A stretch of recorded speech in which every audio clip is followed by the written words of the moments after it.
Ce matin, je suis allé voir M. Bayrou, parce qu'il m'a invité à venir, il voulait me parler de moralisation de la vie publique. J'y suis allé, puisqu'on me demandait mon avis. J'y suis allé avec quelques camarades, dont Charlotte Girard, qui était la responsable du programme L'Avenir en commun. Il me dit, bon, ben, qu'est-ce que vous nous proposez? Je lui dis, monsieur le ministre, je vais vous dire deux choses. Je l'aime bien, ce gars, hein, je vous le dis comme ça. Je l'ai bien tarté. Mais ça n'empêche, politiquement, comme homme, c'est un homme intéressant. D'abord, c'est un littéraire, il n'y en a pas tant que ça dans ce pays.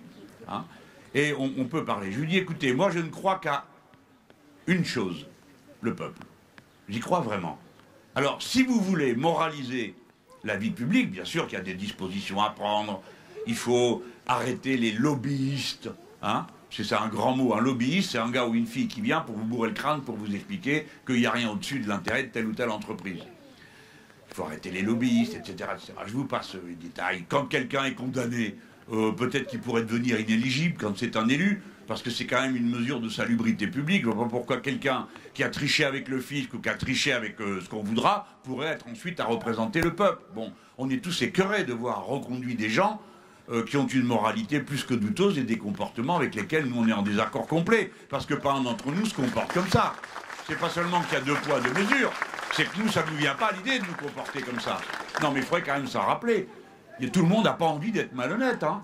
Il y a aussi des gens à qui ça plaît d'être honnête, qui se trouvent, d'ailleurs, c'est le 99% des gens, ils préfèrent être honnêtes que malhonnêtes, parce qu'ils sont assez du jeu pour comprendre que si tout le monde était malhonnête, il n'y aurait plus de vie commune possible.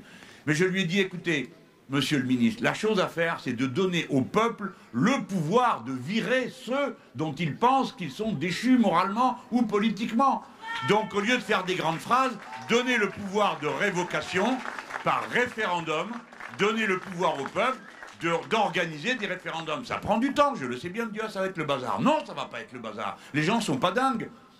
Si on dit, ben voilà, le maire, le conseiller général, le député, le président de la République, on peut, si on estime, nous autres, vous autres, qu'il faut l'enlever de là, il faut X% des électeurs qui signent une feuille et il y a un référendum. Qu'est-ce que ça a de compliqué? Ça existe déjà. Ça fonctionne dans certains pays. Alors, je ne vais pas citer le Venezuela parce qu'à chaque fois, c'est des histoires pas possibles. Mais dans deux États des États-Unis. Ça, les États-Unis, quoi qu'il se passe, c'est bien, non? Bon, d'accord? Ah, d'accord, bon.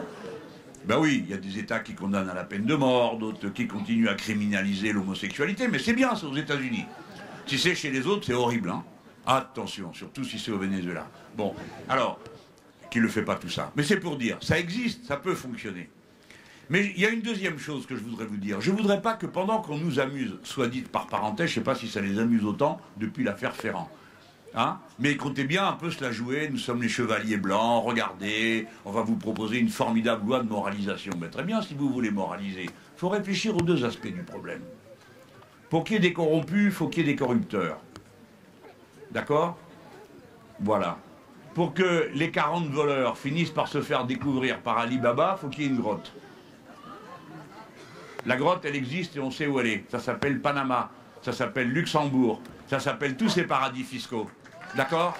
Donc si vous voulez moraliser, commencez par couper les circuits qui permettent à ceux qui sont immoraux d'accumuler en se cachant.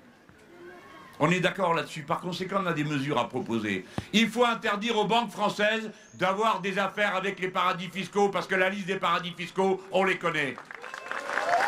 Tout Français, où qu'il soit, où qu'il vive sur la planète, doit payer sa part d'impôt à la collectivité nationale après avoir payé celle qu'il doit dans le pays dans lequel il se trouve. Ça s'appelle l'impôt universel. Toutes les sociétés doivent déclarer leurs bénéfices dans les pays où elles les réalisent et pas dans les pays où elles vont se cacher pour cacher leurs bénéfices.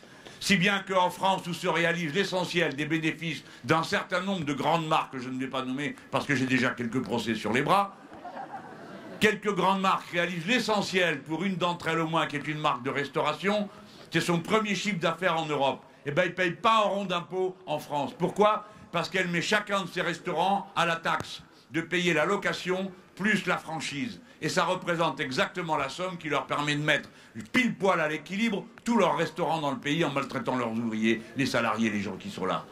Nous, ça, on le sait, tout ça. Si on veut arrêter ça, on peut. C'est parce qu'ils ne veulent pas l'arrêter que ça continue à avoir lieu. Parce qu'ils ont décidé de protéger ça. Parce qu'ils pensent que c'est mieux quand chacun pour soi accumule de son côté, que plutôt que l'intérêt général de tous les gens qui sont là. On revient toujours à la même chose, aux deux conceptions de la vie qui sont différentes. Il faut lutter contre ces paradis fiscaux. Ça nous coûte 85 milliards par an dans ce pays, la fraude fiscale. Ça coûte 1000 milliards en Europe. Avec les 85 milliards, ça représente presque 1,5 fois le service de la dette. Il n'y aurait pas de déficit dans ce pays si tout le monde payait la part qu'il doit à la collectivité.